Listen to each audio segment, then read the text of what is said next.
बिस्मिल्लाहिर्रहमानिर्रहीम। मोहतरम नाज़रीन करام, अस्सलामु अलैकुम वरहमतुल्लाहि वबरकातुहू। कि मोहम्मद अयूब आप सब के हक़ में दुआ गो और आप सब की दुआओं का तालब है। आज की वीडियो का टॉपिक है गीगा या गिलहड़ गले की सोजन। ठोड़ी के नीचे गर्दन पर नरखरा के इर्द गिर्द उबार पैदा हो जाया करता है।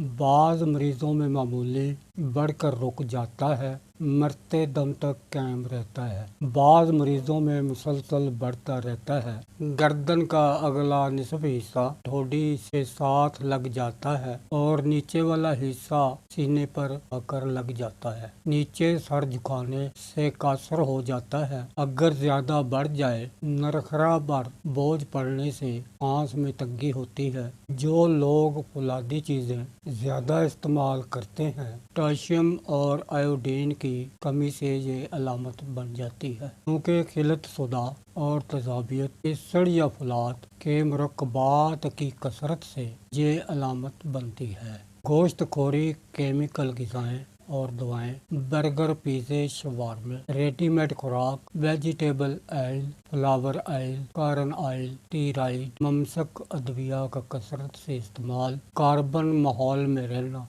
लज़ती माहौल में रहना पसंद करना, होटलों के खाने वगैरह के असबाब हैं। इसके हल का तरीका, पहले जिन चीज़ों का जिक्र हो चुका उन तमाम चीज़ों से परहेज ज़रूरी है। नंबर 2 तरीका, गिल्लड़ के मुकाम पर गिल्लड़ के बराबर की टाकी काट ले कपड़े की। इस पर ये मरहम पट्टी पे लगा के ऊपर पेस्ट कर दें। लोबान कोड़िया 50 ग्राम, जौहर मुझे कपूर 20 ग्राम पीस लें। नीम गर्म पानी के चंद कतरे डालकर मरहम बना लें और कपड़े की टाकी पर लगाकर गले पर पेस्ट कर दें।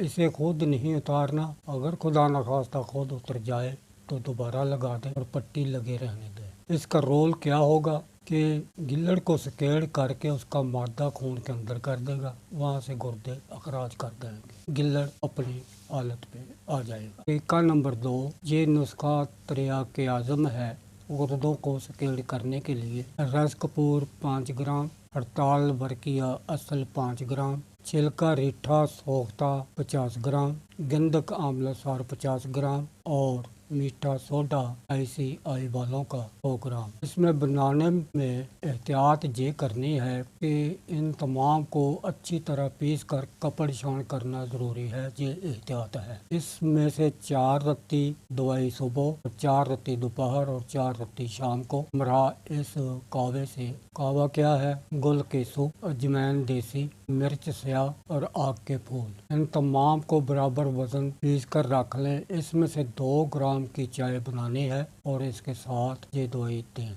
बफजले खुदा थोड़े ही अरसे में इस अलामत से छुटकारा मिल जाएगा। आयोडीन की कमी पूरी करने के लिए नमक स्याह 1 हिस्सा, सोडा बाइकार्ब ICI वालों का 2 हिस्सा, इनको पीस कर रख लें। आने से पहले पैरासीटामोल गोली के बराबर खा लें और रोटी ग़िज़ा खाने के बाद इतनी मिकदार में फिर खा लें। इंशाल्लाह आयोडीन की कमी पूरी हो जाएगी। तो दोस्तों, वीडियो मुकम्मल हुई। अब आपसे अपील है कि चैनल को सब्सक्राइब करें, वीडियो को लाइक और शेयर और राय अपनी कमेंट में लिखें। तो अब चाहता हूँ इजाज़त नई वीडियो के आने तक। अब तक अपना बहुत सारा ख्याल रखिएगा। फिर अमान अल्लाह।